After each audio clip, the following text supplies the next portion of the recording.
Now viewers, back on the top story, Union Cabinet meeting is underway at PM Modi's residence at 7 Lok Kalyan Marg. Home Minister Amit Shah, Defence Minister Rajnath Singh, Minister of Ports, Shipping and Waterways Sarbananda Sonowal and Minister of Enterprises Jitan Ram Manjhi have arrived for this crucial meeting.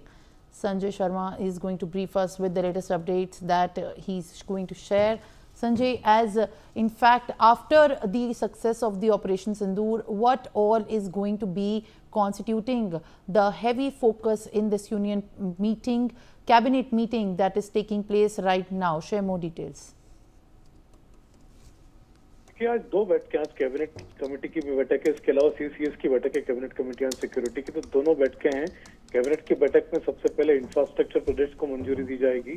प्रधानमंत्री नरेंद्र मोदी का focus है कि राज्यों में infrastructure मजबूत होगा तभी राज्य डेवलप होंगे और 2047 तक भारत को विकसित भारत बना सकेंगे। तो प्रधानमंत्री नरेंद्र मोदी ने नीति आयोग की बैठक में भी कहा था, 2 दिन पहले एनडीए शासित राज्यों के सीएम मुख्यमंत्रियों की बैठक में भी यही कहा था कि सभी राज्यों को विकसित होना पड़ेगा, सभी राज्य विकसित होंगे तभी भारत विकसित हो पाएगा। और साथ ही साथ उन्होंने ये भी कहा था कि राज्यों को विकसित होने के लिए अपने अपने राज्यों में इंफ्रास्ट्रक्चर को मजबूत करना पड़ेगा, लोगों की इनकम बढ़ानी पड़ेगी, लोगों की आमदनी बढ़ाने पर जोर देना पड़ेगा। तो कई सारी ऐसी योजनाएं शुरू करने जा रहे हैं। हमने देखा प्रधानमंत्री नरेंद्र मोदी हाल ही में 4 राज्यों के दौरे पर भी जा रहे हैं। जो पहले से इंफ्रास्ट्रक्चर प्रोजेक्ट बनाए थे वो सब तैयार हो चुके, उनका इनॉग्रेशन भी करेंगे। तो प्रधानमंत्री नरेंद्र मोदी का फोकस सभी इंफ्रास्ट्रक्चर प्रोजेक्ट्स हैं। साथ ही साथ कृषि यानी किसान उनके फोकस में सबसे पहले प्राथमिकता रखता है, तो किसानों पर भी कोई बड़ा फैसला हो सकता है।